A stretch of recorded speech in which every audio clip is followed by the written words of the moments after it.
would meet its obligations to adequately fund Chicago public schools and provide the nearly $2 billion in funding that it owes the district. Rather than commit to fully fund the schools across Illinois, the governor stated that there's no money lying around in Springfield. How is it that Illinois, one of the richest states in the country, doesn't have money for adequate classrooms, staffing, special education support, counselors, sports programs, and crossing guards? It's a mystery. Well, today, we're going to solve this mystery and show our elected leaders exactly where the money is hiding. One clue is right behind us: Nuveen Investments. Nuveen is a global financial institution that manages over $1 trillion in assets. Included in their portfolio is debt issued by Chicago Public Schools. In 2016, Nuveen and other financial institutions made more than $100 million in profit by buying up CPS at a time when the district was being squeezed by then-Governor Bruce Rauner's budget. Predatory financial transactions continue to cost our students. As CPS stated in recent budget hearings, it pays nearly $200 million per year for debt included during budgetary shortfalls paid back to Wall Street. With this money, CPS could instead fund 2,000 additional teachers. With this money, we wouldn't constantly worry about cuts to crossing guards, custodial staff, classroom assistants, and our students would have hot lunches. But Wall Street's involvement in CPS doesn't stop at making money off underfunded schools. They have been active in advocating for a budget that leaves no room to avoid mid-year cuts if Trump cuts off federal funding. Groups like Kids First and the Chicago Public Education Fund include on their boards the very financial institutions that profit off of CPS debt. Former Nuveen Investments Chairman and CEO Timothy Schwartzfeger is a director emeritus on the boards of both these organizations. To summarize, the state underfunds our schools, Wall Street profits off this underfunding, and groups like Kids First and the Chicago Public Education Fund that represent Wall Street interests advocate for policies that make it harder to avoid classroom cuts. So what if instead of making our children pay for Wall Street profits, we tax Wall Street profits to pay for our children's education? Mystery solved. Over the weekend, we learned that as early as Labor Day, we could see armed federal troops occupying the streets of our city. Labor Day is also when CTU, Chicago's labor movement, and community orgs will be coming together to say, put workers over billionaires. Billionaires, like the group in this building, suck money out of CPS and then use it to donate to the GOP. If they have money to give to other billionaires, then they have money to help fund our schools. And if they won't give the money back, then Governor Pritzker should come and get it. I'd like to hand it over to LaShonda Coleman, school counselor from DePriest Elementary. Sorry.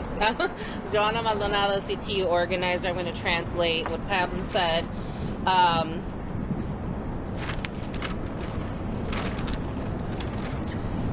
La semana pasada se le preguntó al gobernador Pritzker si va a tener el dinero para las escuelas públicas. Y él dice que no tiene el dinero, que no hay dinero en la mesa, aunque él debe $2,000 millones al distrito. Y en vez de comprometerse a financiar por completo al distrito, el gobernador dice que no puede. ¿Cómo puede ser que Illinois, uno de los estados más ricos del país, no tenga dinero para maestros, para educación especial, para deportes, para comida caliente para nuestros estudiantes, para tener esa seguridad en nuestras escuelas? Hoy vamos a resolver ese misterio. Y vamos a mostrarle literalmente a dónde puede ir a buscar el dinero.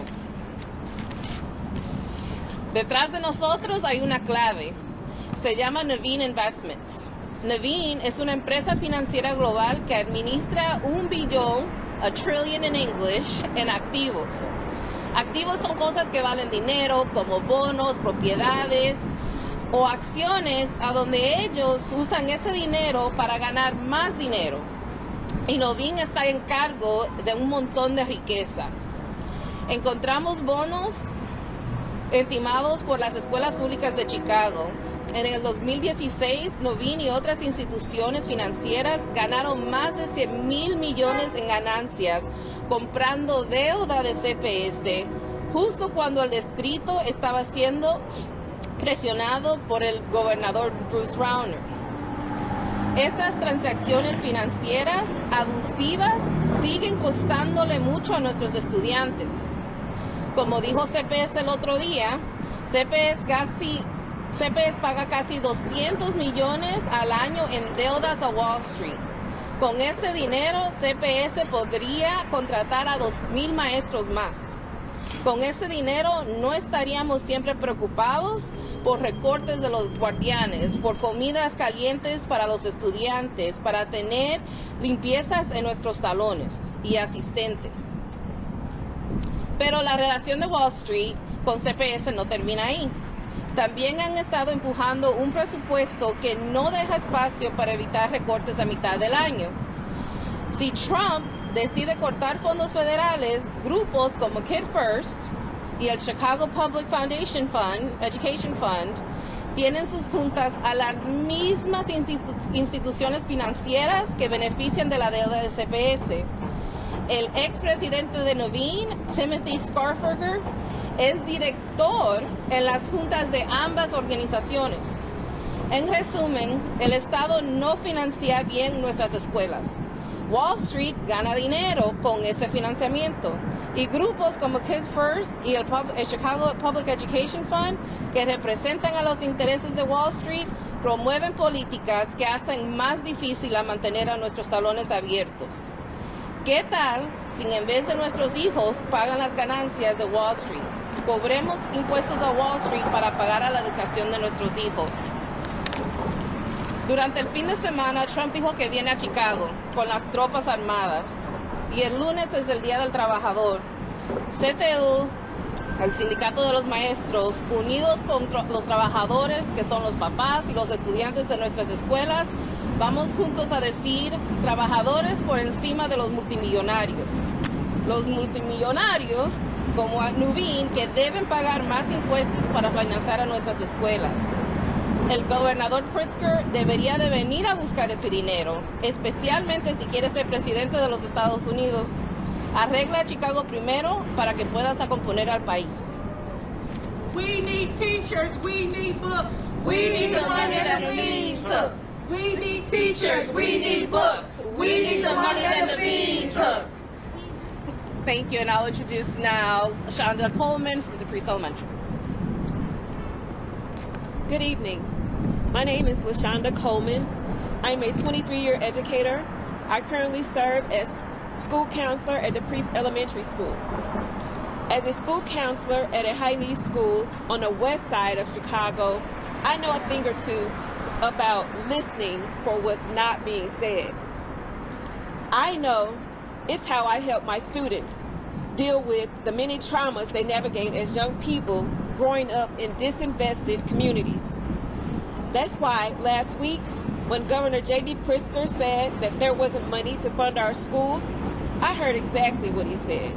He was saying no to the students that I help every day, while saying yes to banks, yes to billionaires, and yes to large corporations.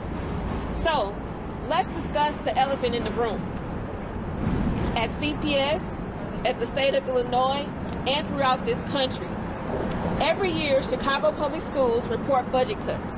Yet every year, the state of Illinois underfunds Chicago schools by nearly $2 billion. And every year, financial institutions like the one we're standing in front of right now capitalize on the backs of our students and our district's downfall. It's these institutions, the ones profiting off our classroom cuts to black and brown children, that Governor Pritzker is saying yes to while saying no to our students. In history class, I was told as a kid that we should know our history so that we know where we came from, and to learn from our history so we don't continue to make the same mistakes. In essence, we learn what not to do. So why are we in the exact same situation year after year? to CPS financial leaders and officials, to the city of Chicago financial leaders, to the great governors of Illinois, and the Illinois lawmakers and legislators. I have witnessed my students go without needed teachers and SECAs last year and this year. I have heard about the proposed cold lunches, and I witness daily of school nurses having to service students at more than one school. One of those schools is mine. These cuts made by the district and the failed funding from the state are hurtful, harmful, and horrifically impact student learning, student growth, and hinders the social development of productive citizens. Our lives are at stake. Our future selves are at risk. Wake up, folks. We need a new formula that works. We need new investment models and a new future for our schools. I am asking you right now to build a better budget without the cuts. It's time to give back. Tax the rich and not our schools. Invest in our children, not your pockets. Fight for what's right. Fund our future, fund our children, and fund our schools. Thank you. Fund our schools! Fund our schools! Fund our schools! Fund our schools! Fund our schools! Thank you, LaShonda. Next up, we have Tomas Castrejón, educator at Aspira. Woo.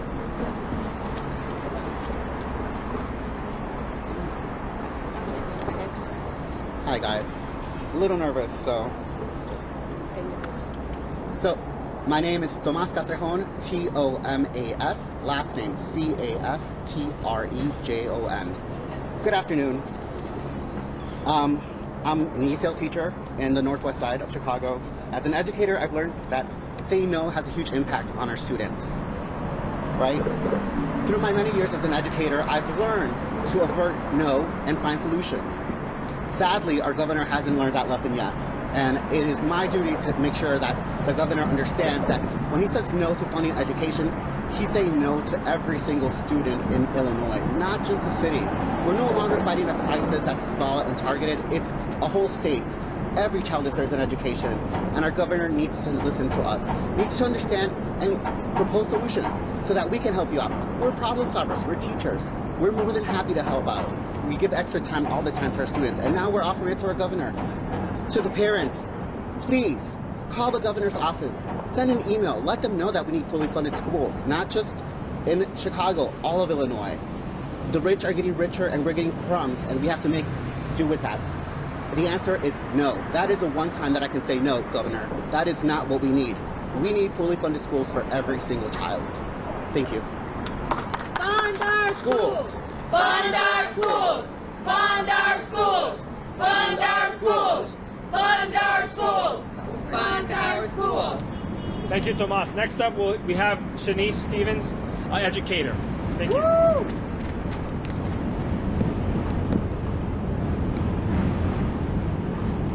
Hi, my name is Shanice Stevens, C-H-A-N-I-S-E-S-T-E-P-H-E-N-S. I'm Shanice Stevens. I am a proud product of CPS, a parent of CPS students, and a math teacher at Duke Ellington Elementary. Today, I emphasize the urgent need for equitable funding across Chicago Public Schools. If I ever speak to someone and they tell me they do not understand, it is not their fault. It's because our schools have been underfunded. Education is the foundation of communication, knowledge, and opportunity. When we allow chronic disinvestment, we deny our young people the tools they need to thrive.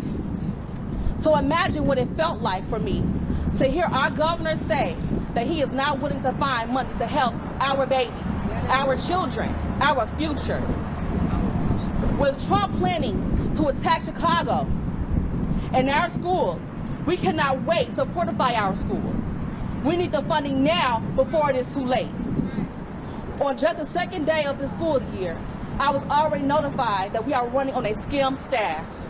Despite having filled positions, despite having people laid off, At the same time, we are seeing more students with higher needs that stem from environmental injustices and systematic inequalities. Yet when these students enter school, their justice should be ignited. They should be met with the resources and supports that allow them to become productive, global-minded citizens just like their peers. When communities face despair, schools must be the hope. Schools must be the place where students discover their power, learn to think critically, and prepare to lead with integrity. But this hope cannot exist without resources. We must unite and take a stand and come together to ensure every student in CPS receives the education they deserve. At Duke Ellington, we are especially concerned about the future of our after-school programming. As you come to conclusions about the budget, please remember that opportunities for our communities also lie in extended programming, which keep our kids off the streets, in our schools, and safe. They are essential resources for families across Chicago, and especially for communities like Austin. These programs keep our students safe, engaged, and supported well beyond the school day. Our students should be learning about bias, about civic responsibilities, and about how to vote for leaders who serve the good of all, not just the rich, not just the wealthy few. That means we must send a direct message to everyone in Illinois. Education must come first. This commitment must begin with a fair budget, not one that burdens families who are striving to meet their basic needs, but one that acts those at the very top. The top 1% can contribute just a little more through a modest 3% tax, just like they did in Massachusetts. We must demand the state provide $1.6 billion in equitable funding for CPS. It won't be hard if Governor Pritzker taxed companies like Nuveen behind me that made $110 million because CPS had to sell bonds to make ends meet. So once again, the rich gets richer and the poor continues to struggle. We must stop these Hunger Games cycles and provide our children, our most vulnerable population, what they need to survive. We must make sure schools do not face any more cuts. Instead, we must fund our schools equitably, because equity is what transforms hope into opportunity. This is our moment to put education first, not as a slogan, but as a promise. So District 299 shall send no tributes. BB 22, get up off that loop. BB 22, get up off that loop. BB 22, get up off that loop. I said BB 22, get up off that loop. Whose schools? Whose schools? Our schools. Whose schools? Our schools. Whose schools? Our schools. Whose schools? Our schools. Woo! Yeah. All right. Thank you very much. We'll take questions. All right. That's a wrap then. Thank you. Thank you.